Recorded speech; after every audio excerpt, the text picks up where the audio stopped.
दो संपूरक कोणों में बड़ा कोण छोटे से 18 डिग्री अधिक है, तो इन्हें ज्ञात करो कह रहा है। अब तो पहले तुम्हें ये पता होना चाहिए कि संपूरक कोण किसे कहते हैं। किसे कहते हैं संपूरक कोण?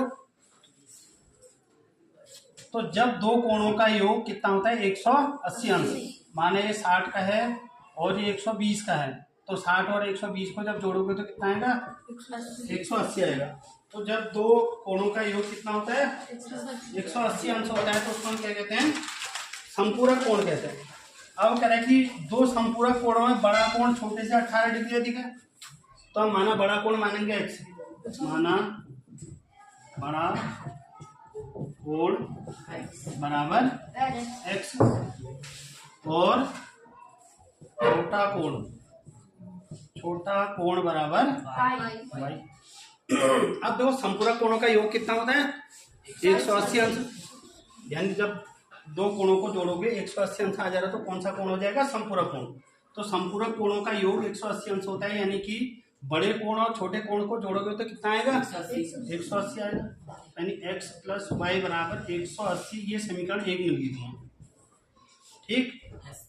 अब फिर कह रहा दूसरी समीकरण आएगी दो संपूरक कोणों में बड़ा कोण छोटे से 18 अधिक है।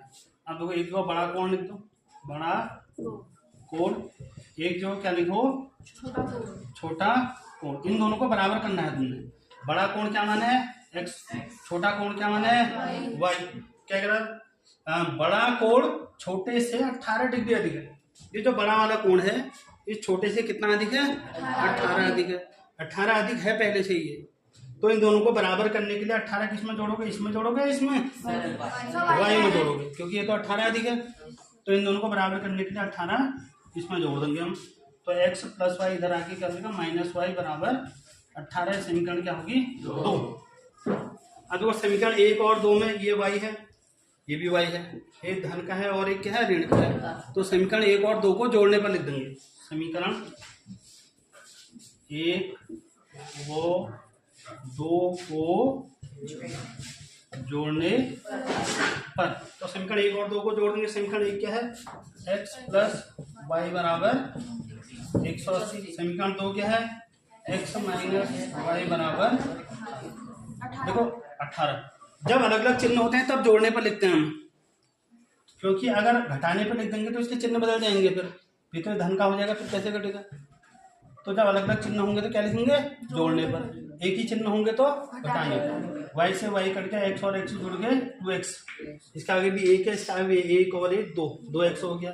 अब 180 और 18 जोड़ोगे कितना हो जाएगा 198, तो x बराबर कितना हो जाएगा 198/2, यानी 2 नम्मा 18, 1 और 8 पे 18, 2 नम्मा 18, x मिल गया 99। तो इस अब x का मान को रख दो समीकरण 1 या 2 किसी में भी रख दो, y का मान निकलेगा तब। x का मान समीकरण 1 ही में रख दो, 1 में रखने पर, तो x के मान को समीकरण 1 में रख दे। समीकरण 1 है देखो x धन y बराबर 180, x की जगह पे कितना आएगा x 99 आएगा, तो x को आएगा 99 धन y बराबर 180, y बराबर हो गया 180 प्लस 99 घटा के घटा के कितना आएगा बताओ तो 1 और 10 हुआ, 10 में से 9 गया कितना है 1, यहाँ कितना बचा 17, 17 में से 9 गया 9, तो 91 नहीं 81, हाँ 9 और 1 10, 8 19 16 17 81, तो वही कितना आ गया 81 आ गया। इसलिए बड़ा कोण क्या माना था x कितना आ रहा है 99, और छोटा कोण दोनों का योग 180 होना चाहिए ना बच्चों। छोटा कोण y माना था, y बराबर कितना आ रहा है 81 आ रहा है। इसको न्याय समझ में करो। अब तीसरा सवाल है बच्चों, एक क्रिकेट टीम के कोच ने 7 बल्ले और 6 गेंदें 3800 में खरीदी, बाद में उसने 3 बल्ले और 5 गेंदें 1750 में खरीदी। प्रत्येक बल्ले और प्रत्येक गेंद का मूल्य तुमने बताना है। तो हम लिखेंगे माना एक बल्ले का मूल्य, एक बल्ले का मूल्य बराबर x रुपया, और माना एक क्या गेंद का मूल्य बराबर y। ऐसा सवाल पहले भी आया था ये। तो माना एक बल्ले का मूल्य x है, गेंद का मूल्य y। अब क्या कह रहा हूं देखो, 7 बल्ले वो 6 गेंदें 3800 की। अब एक बल्ला कितने का है, x का, तो 7 बल्ले कितने के हो जाएंगे, 7x के। जैसे एक आम 5 रुपए का है तो 7 आम कितने के हो जाएंगे, 7 पंजे 35 के। एक आम 5 रुपए का है, 7 आम कितने के हो जाएंगे, 7 और 5 को गुणा करोगे ना, 7 पंजे 35। ऐसी एक बल्ला x रुपए का है तो 7 बल्ले कितने होंगे, 7 गुणा x यानी 7x। और 6 गेंदें कितनी की हो जाएंगी, 6y। तो गेंद y है, बल्ले x हैं, गेंद y है। तो जब 7 बल्ले और 6 गेंदों का मूल्य कितना है, 3800 रुपए। ये समीकरण क्या है, 1 है। उसके बाद क्या करते हो, 3 बल्ले और 5 गेंदें। अब 3 बल्ले क्या है, y है, 3y के हो जाएंगे 3 बल्ले।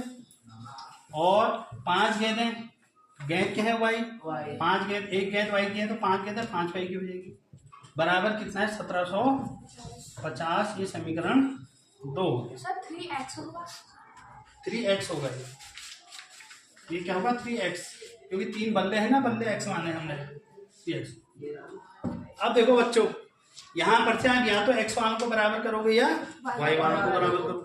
तो अगर यहाँ इस समीकरण को 3 से गुणा करते हो तो इस 3 से यहाँ गुणा करते हो 7 से 21 हो जाता है। और अभी इस 7 से इसको गुणा करते हो तो तब ये भी 7 से 21 हो जाता है। x और x क्या देंगे, बराबर। अगर तुम x को बराबर नहीं करना चाहते हो, तुम y को बराबर करना चाहते हो, तो इस 5 से इसमें गुणा कर दो, ये 6 पंजे कितना हो जाएगा, 30। और इस 6 से यहाँ गुणा कर दो, ये कितना हो जाएगा, 6 पंजे 30। तो x वाले को ही बराबर कर लेते हैं। तो समीकरण 1 को 3 वो समीकरण 2 को 7 से गुणा करने पर, तो इस 3 से समीकरण 1 को गुणा करते हैं, इस 7 से समीकरण 2 को गुणा करते हैं। अब पूरी समीकरण को गुणा करेंगे, फिर हम 3 से गुणा करके क्या क्या बताओ, 7 तियां 7 छक्का नहीं 6 तियां 18 y। 3 से कर रहे हैं इसको, 6 तियां 18 y। और फिर 3 से इसको भी गुणा करेंगे, 3 शून्य 0, 3 शून्य 0, 8 3 24 की 4, 2 3 तियां 9, 9 और 2 11। ये समीकरण क्या हो गया तुम्हारा, 3 हो गया। अब इस समीकरण को 7 से गुणा करना है तुमने, तो 7 तियां 21 x प्लस 7 पंजे 35 y बराबर 7 से इसको भी गुणा करोगे, 7 शून्य 0, 7 पंजे 35 की 5, हसील 3, 7 7 49 और 3 52, हसील 5 और 7 कम 7, 7 5 है 12। अब देखो, मैंने अभी तुम्हें इससे पहले सवाल में कहा था कि जब एक ही जैसे चिन्ह होते हैं तो हम क्या घटाते हैं इनको, तब ये ऋण का होगा। जब ये धन का और ऋण का होगा तभी तो कटेंगे। तो इसको क्या लिखेंगे, घटाने पर। घटाने पर समीकरण 4 है। घटा देंगे बच्चों, चिन्ह बदल जाएंगे, धन का ऋण, धन का ऋण, धन का, ये दोनों कर देंगे। अब 35 में से 18 घटाना है, यहाँ 15 दिया, 15 में से 8 गया, कितना आया 7। और यहाँ कितना बचा, 2 में से 1 गया 1। तो 35 में से 18 घटा देंगे, कितना आया 17। चिन्ह बड़े अंक का बड़ा ये है तो माइनस, असमान चिन्ह घट जाते हैं ना, इससे घटा दिया। अब ये भी क्या कहते हैं, असमान चिन्ह है तो घट जाएंगे। तो वो नीचे वाले से ऊपर वाला घटाना है, तो 0 ऐसे आ गया। 5 में से 0 घटाएंगे, कितना आएगा 5। ये यहाँ से तय करते 12, 12 में से 4 घटाया 8, ये कितना बचा 1, 850। ये आया सब कैसे घटाया मैंने, नीचे वाले से ऊपर को घटा दिया ना। तो बड़े वाले का चिन्ह बड़ा है तो ऋण, ऋण से ऋण कट गया। y बराबर क्या होगा, देखो 850 बट्टे 17, 17 दूनी 34, 17 ते 51, 17 चक्को 68, 17 पंजे 85, 17 पंजे और ये 0, 50 आ गया। y बराबर कितना आ गया, 50 आ गया। इस y के मान को समीकरण 1 2 3 4 किसी में भी रख सकते हो, लेकिन हम ये 3 4 तो बहुत ही बड़े हैं, छोटे वाले में रखते हैं, समीकरण 2 में रखना है, ये कम है ना। तो y का मान समीकरण 2 में रखने पर, y का मान समीकरण 2 में रखने पर, y के मान को समीकरण 2 में रख देते हैं। यह समीकरण 2 क्या है देखो लिख देता हूँ एक बार, 3x धन 5y बराबर 1750। अब देखो 3x तो ऐसे रहेगा प्लस 5 गुणा y की जगह पे कितना है 50 है y की जगह पर बराबर 1750। अब 3x धन 5 पंजे 25 जीरो ऐसे आएगा बराबर 1750। 3x बराबर हो जाएगा 1750 प्लस उधर जाके माइनस 250। तो 3x 1750 में 250 घटाएंगे 1500 बचेगा। जीरो आ गया देखो, जीरो 5 में 5 गया जीरो, 7 में से 2 गया 5, ठीक है, और ये 1 बचा 1500। तो x बराबर क्या गया 1500 बट्टे 3 पंजे 15, 2 जीरो ऐसी है 500। अब देखो x क्या माना था हमने बल्ला, तो इसलिए एक बल्ले का मूल्य, इसलिए एक बल्ले का मूल्य x माना था। x बराबर कितने का है बल्ला 500 का है। और एक गेंद का मूल्य, गेंद का मानिए y कितना आ रहा है 50 रुपये की गेंद है, ये y 50 आ रहा है, x आया समझ में। दो संख्याओं का अंतर कितना है 26 और एक संख्या दूसरी संख्या की 3 गुनी है, तो उन्हें ज्ञात करो कह रहा। अब देखो दो संख्याओं का अंतर कह रहा है, तो एक बड़ी संख्या होगी एक छोटी संख्या होगी, तभी तो उनका अंतर आएगा। एक संख्या 5 एक संख्या 3 है, तभी तो अंतर करके हम कहेंगे कि कितना आ गया 2 आ गया। तो इसलिए इस प्रकार के सवालों में तुम लिखोगे माना पहली संख्या माना दूसरी संख्या नहीं लिखोगे, वैसे भी लिखोगे तो कभी गलत भी हो जाता है वैसे में। तो तुम लिखोगे माना बड़ी संख्या बराबर x और छोटी संख्या बराबर y, क्योंकि इतना सवाल में अंडरस्टूड है। अंतर करा तो एक बड़ा होगा एक क्या होगा छोटा होगा। तो हम लिखेंगे माना बड़ी संख्या बराबर x, फिर माना छोटी संख्या बराबर y। अब दो संख्याओं का अंतर कितना है 26, बनाओ तो समीकरण क्या बनेगी बताओ। दो संख्याओं का अंतर 26 है। अब बड़ी संख्या तुमने क्या मानी है y, छोटी संख्या क्या मानी है बड़ी संख्या x, छोटी संख्या y मानी है। क्या बनेगी समीकरण, अंतर क्या होता है प्लस होता है माइनस, तो क्या होगा x माइनस y बराबर 26। यही बात समझ में नहीं आई, कह रहा ना दो संख्याओं का अंतर 26 है, तो यानी बड़ी में से जब छोटी को घटाओगे तो अंतर आ जाएगा कितना 26। तो हमने बड़ी संख्या लिखी है x, छोटी लिखी है y, तो कह रहा है कि दो संख्याओं का अंतर 26 है, तो बड़े में से छोटे को घटा दिया तो अंतर आ गया 26, और इस समीकरण क्या बन गई 1 बन गई। फिर क्या करना है देखो, और एक संख्या दूसरी संख्या की 3 गुनी है, तो बड़ी संख्या 3 गुनी होगी, छोटी संख्या तो 3 गुनी कैसे होगी नहीं होगी। तो देखो क्या कह रहा, अब यहाँ को लिखता हूँ बड़ी संख्या, ताकि तुम आसान से बड़ी संख्या, एक जगह लिखेंगे हम छोटी संख्या। अब बड़ी संख्या और छोटी संख्या को बराबर का चिन्ह लगाएंगे बीच में, तब समीकरण बनेगी। क्या कह रहा है देखो, एक संख्या दूसरी संख्या, अब बड़ी संख्या क्या है x, छोटी संख्या क्या है y। अब कह रहे देखो एक संख्या दूसरी संख्या से तिगुनी है, तिगुनी ये होगा बड़ा वाला तिगुना होगा ना, तो ये तिगुना पहले से ही है। अगर इसमें 300 और काटोगे तो 9 गुना हो जाएगा, फिर हो जाएगा नहीं होगा, 3 गुना तो सवाल ही में है। तुमको तो खाली x दिख रहा है, ये y दिख रहा है, लेकिन ये जो x है इस y से 3 गुना बड़ा है, कह रहा हूँ 3 गुना पहले से बड़ा है। अगर इसी में 3 लगा दोगे तो 9 गुना बड़ा हो जाएगा, फिर 3 तो पहले से 3 क्या 9। तो इन दोनों को बराबर करने के लिए इसको तिगुना करना पड़ेगा, फिर तभी तो बराबर होंगे। तो इसमें 3 लगाएंगे। ये आया समझ में नहीं आया? तो बड़ी संख्या छोटी संख्या से तिगुनी है, यानी ये तिगुनी है, लेकिन अगर इनको बराबर तुमने करना है तो इसको तिगुना करोगे तो तब ये दोनों आपस में क्या होंगे बराबर।